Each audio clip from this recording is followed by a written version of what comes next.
A Boy Called Bat. Chapter 26. How to Know Someone. When Saturday came, Bat woke up feeling nervous. What if Israel wanted to hold Thor? Would Bat have to let him? What if Israel didn't like the snacks that Mom and Bat had decided on? Lemonade and crackers and apple slices and cheese. Mom had asked Bat what kinds of food Israel liked and what he liked to do for fun. But Bat didn't have any answers. He hadn't even noticed things like that. Most kids like to play handball at recess, he told her. Well, does Israel? Bat didn't know, but Mom said that was okay because they didn't have a handball anyway. Maybe you boys could plant some of the seedlings, she suggested. Mom had little plastic pots of herbs growing in the sunny kitchen window, and now that it was getting warm, it was time to put them in the garden in the backyard. I don't know if Israel likes to plant things, Bat said.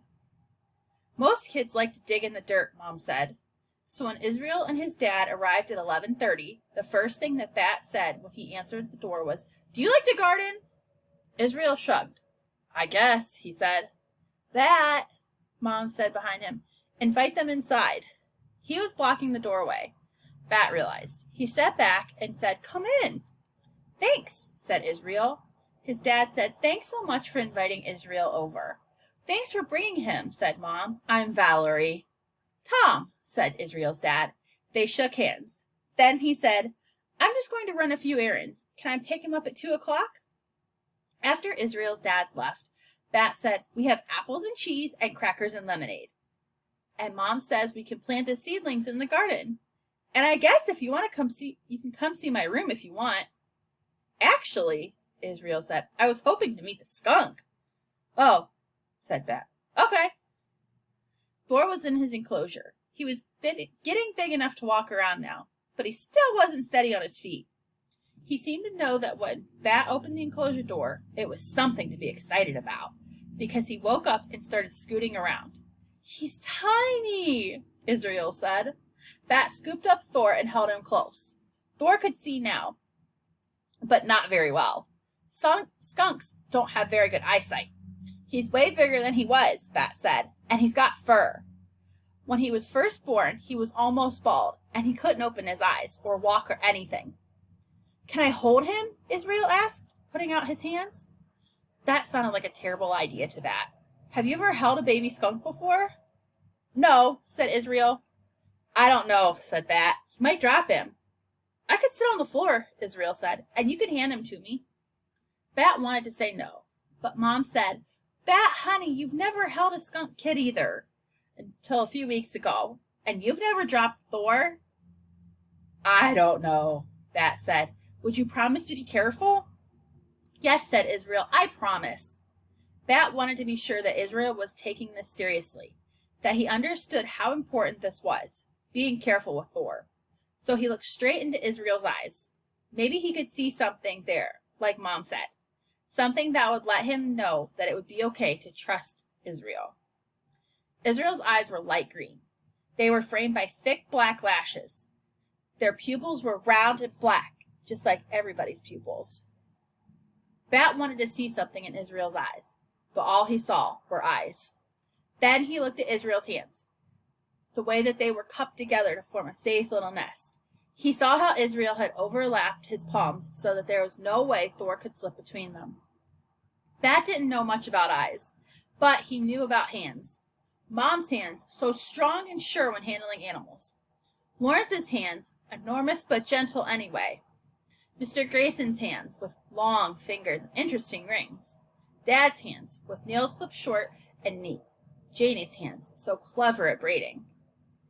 Israel's hands told Bat that Thor would be safe, so Bat placed the kit into them.